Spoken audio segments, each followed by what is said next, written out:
Guys, kano ka video mubona no umuntu kanyoherereje arambwira ati tangariza iyi nkuru abantu uyibereke. Reba kuntu iyi modoka yaho urimo gushya, reba kuntu iyi modoka imeze, reba imbere yayo kuntu hameze. Iyi ni modoka yaho umuntu irimo gushya, iyi ntago ari AI, ibi ni ibintu biri live bibaye. Iyi video ni ya nyayo. Ariko uramutse urebye nyirayo kuntu yabaye, uramutse urebye umuntu urutwaye imodoka kuntu arimo kurera, kuntu arimo kuburuga kubera igihombo agize, ntago ushobora kubyumva. Aparetse ngo imodoka kimara kuyiparika kubw'amahirwe, kwa kuntu nyine bavuga ngo Imana irebera umuntu, kandi burya igihe cyawe yo kitaragera urusimbuka rwana kubonye kabisa. Uyu mugabo akimara kuyivamo rero iyi modoka isifatwa umuriraka ku rwego rwo hejuru. Urumva nyine yari n'ahantu kure kugira ngo bazahite babona abantu bayizimye, byari bigoranye. Ndetse murabizi imodoka yaho gushyuha kwayo nyine kimara gufatwa umuriro kugira ngo uzayezimye abari ibintu bigoye. Iyi modoka nyirayo n'umuntu wayiguriye ku giti cye, yari amaze iminsi mike ayiguze, utabona ngo nuko imeze gutyo.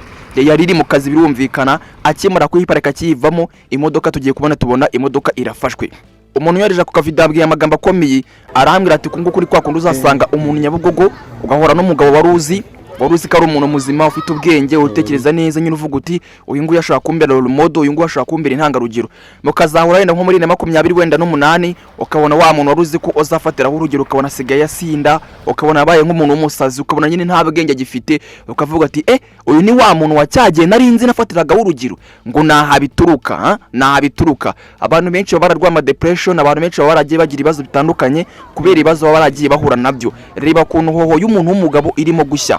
Uwumvisha amagambo nyirayo yavugaga yari yumiwe, abantu benshi bahise bamukora avuga bati uyu mugabo atiyahura akabagira gute, akaba yagwa muri iyi modoka bitewe n'ukuntu yaramize. Ni igihombo gikomeye cyane, kuko kwikura imodoka yaho ukayigura igura amafaranga menshi. Nubwo nasa amafaranga ho igura, ariko nekereza ko ho mu Rwanda ari zimwe mu modoka zihenze kandi zigura amafaranga menshi. Ntago tuzi icyatumye iyi modoka ishya, ntago kugeza amagenga nga turasobanukirwa mu by'ukuri kabitera, ariko nagira ngo mbere ku buryo iyi modoka irimo gushya, uburyo rwose iyi modoka irimo kwaka. Ibi ni ibyanyabyo, mutabona impamvu hari abantu bari hirya bahabakuye, kubera ko nubwo irimiraka kandi irimiraka ari ku manywa y'ihangu, umuriro wayo na za essence cyangwa mazutu. Nombaze abantu mubizi mudufashe, n'imi modoka yaho ijyamo essence cyangwa se n'ibijyamo mazutu ntago mbizi, ariko impamvu abantu babanze kuyegera iyo imodoka irimo gushya gutya hakagira uyegera umwuka wa essence cyangwa se mazutu, nawo ushobora kuba wamukurura akaba yagira ikibazo. Ngiyi rero mure rwose kuntu n'imirashya, hari ukuntu uzagira gutyo ukahora rwose n'umuntu mu mujyi, utazajya uhura n'umuntu nk'ikigaru ukabona yarasaze, cyangwa se ukabona umuntu ari muzima ukabona nyine byagenze nabi, ukibaza uriya muntu byagenze bite. Abantu benshi nabahira, abantu benshi nahanga rwose bagirira ibibazo, nta rwose bagirira ibibazo.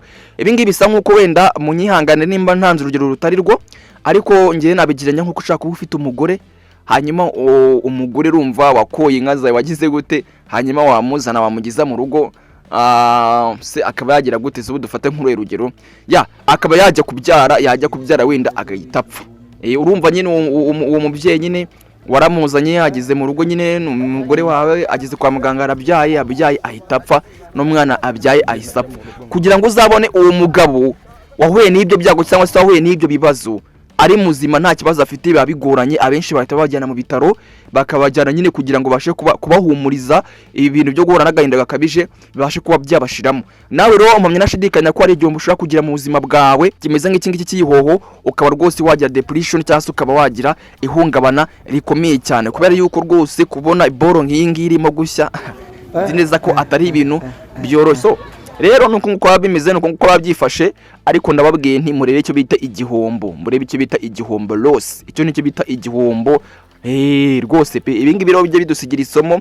Uyu munsi hari rwose usanga umuntu ari mu nyungu, ariko hari n'igihe usanga umuntu ari mu bihombo, kandi ntago ariko abantu bose ibihombo babyitera. Hari ubwo umuntu yitera ibihombo, hari n'ubwo umuntu atitera ibihombo. Nakundi rero reka twihanganishe nyiri imodoka bagize ibintu byago, reka tumwihanganishe mu buzima bibaho, tumukomeze rwose, akomeze agire kwihangana kandi akomeze agire gukomera mu mutima we. Ciao ciao karagacemo. Nagira ngo mbere ku buryo ihoho yahiye n'uburyo rwose bimeze, babwira nti nkora subscribe nimba rugambira ugize kuri sheni genda cyari mwe Nyabari Obedi, na ngiye cyari soko y'amakuru kama kawaida. Obi time News.